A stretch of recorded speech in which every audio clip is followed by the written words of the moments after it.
Hello, friends. John here. Got my tie on today. I'm not a lawyer, nor do I pretend to be one.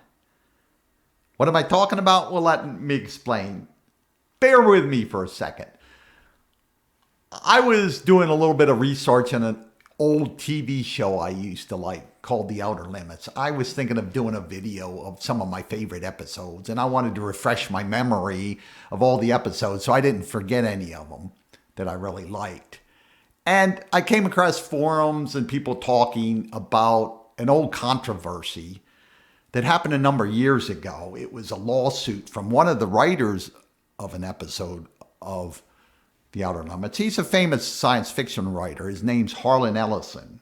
Well, he had brought a lawsuit a number of years ago against James Cameron, who made the Terminator, claiming that James Cameron had ripped off most of the ideas from the Terminator from one of the Outer Limits episodes. Now, I was aware when the controversy happened that it happened. It happened years ago. And at the time, I was mystified. It's like, I don't see much in common.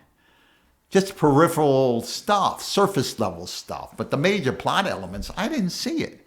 But as years went on, occasionally I would see in a forum all people saying, oh, yes, James Cameron really ripped off this guy, this writer, Harlan Ellison. And the more I heard that, I'm like, I get irritated. It's like, and when I was doing this research recently, I saw some forums and people saying, oh, yes, he totally ripped him off. He just totally took everything. And I'm like, do these people are just parodying? Have they actually seen the episode?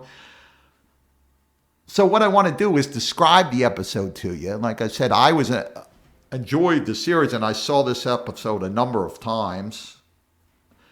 Let me describe in detail the episode, and you that have seen the Terminator, think about, do you see major similarities? The episode's called Soldier, and it starts far, far in the future, not the near future, far future, over 1,500 years.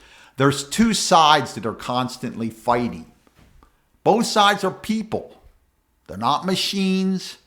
They're not androids. They're not even cyborgs with machine parts. They have a helmet with a radio in and a laser thing with a backpack charger.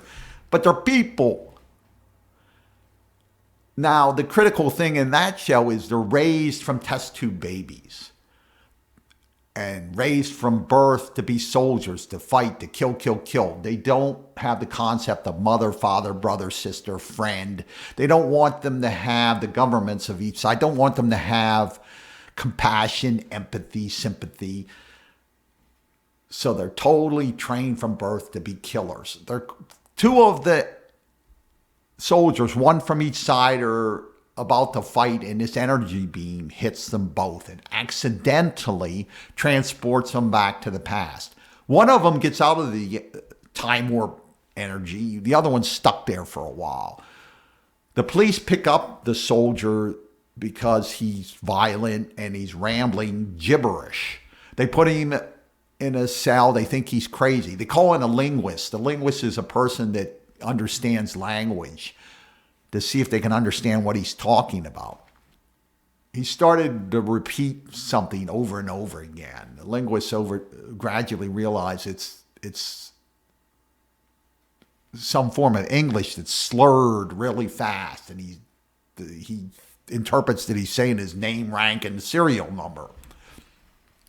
So the linguist has to get his trust, and it's hard to do because the soldier hasn't had trust with other people per se, other than armies to go kill the other sides. And gradually the linguist has to figure out how to talk to him because he's using some English, but jargon that's originated in the future combined with English. And he starts to be able to communicate with him. He reaches a point he wants to take him back to meet his family. The linguist wants the soldier to meet his family. Maybe he'll open up more, gain more trust. He'll see love and compassion and all that kind of thing.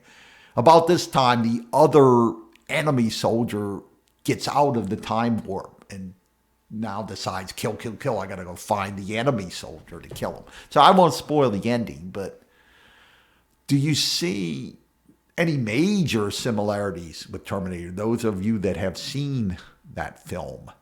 Sure, there's time travel, but guess what? H.G. Wells wrote the Time Machine book in 1895. Time travel wasn't something that Harlan Ellison originated.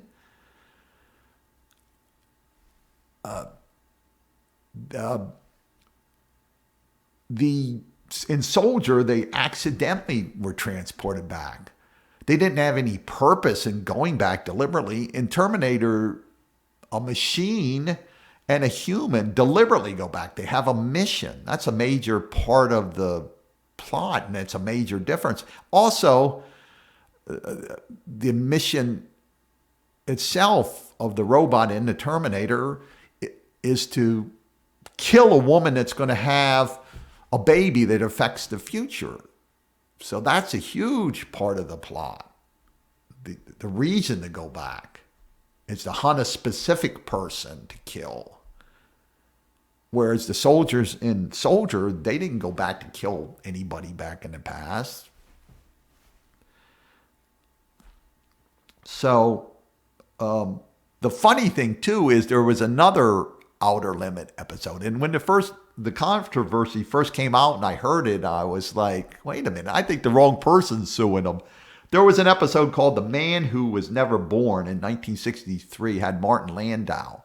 In that episode of the Outer Limits, a spaceship was just traveling through space and hit a time warp and ended up far in the future and landed back on Earth. Most of humanity was wiped out by a bacterial plague. He meets a mutant. The astronaut meets a mutant. There's very few people left. Most of them remutated, and I think few to none can have the ability to reproduce. So humanity's shot. It's done for. There's no future for humanity. The astronaut decides that he'll go back and try to rectify things, change things so they don't happen. The mutant that he meets knows the history of how all this transpired, so the mutant goes with him. Now, during the trip back, the astronaut vanishes. The mutant lands, and it's some years before he thought he was going to land. But he meets and knows that this woman and this man that are about to marry are going to have a kid, and that kid is the one that creates the bacteria that starts the plague. And this guy knows, the mutant knows all the history, so he decides he's going to try to break up their potential marriage, get them to not get married, not to have children. Of course, they're madly in love. They don't want to listen to him. So then he decides he's going to try to kill one or both of them. I won't ruin the ending, but that's essentially part of the Terminator plot. I still don't know if there was enough there, but I would think that's more of a ripoff there. Anyway, the outcome of the lawsuit was they gave Harlan Ellison some money, and they also put his name as a credit on the Terminator movies. I don't know if they did it just as just to stop the lawsuit. It's sort of a nuisance kind of thing. They oftentimes, if lawsuits start running on, or you have to pay a lot of high-priced lawyers, people just settle and say, it's cheaper just to give the person, get rid of them some money. I don't know if that's what happened now. I don't know. Or back then. I don't know in this case. I'd like to know people's comments. Do you think I'm off base? Do you agree with me? Do you think you didn't hear enough about the episode so you can't really make a decision? Or if there's a lawyer out there, am I missing some legal point? As an aside, if people are wondering, Harlan Ellison, I've heard of him. He wrote a lot of books, science fiction books. He also worked on a famous episode of the original Star Trek series.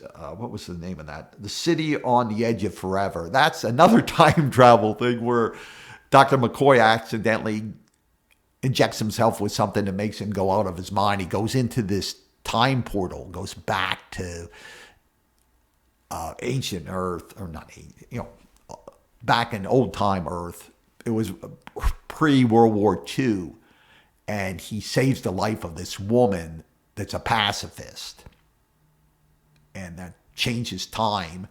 So Captain Kirk, Captain Kirk and Mr. Spock have to go back in time to try to rectify things. And to rectify it, the woman has to die. Captain Kirk falls in love with her, of course, and he has the opportunity to save her, but he has to make the decision to let her die. And that's a good episode. So he is a good writer, but if I was on a jury listening to this, I wouldn't have given him money. But again, I don't think it went to jury. They just made a settlement, as far as I understand. Thank you for viewing, and I'll see you next time.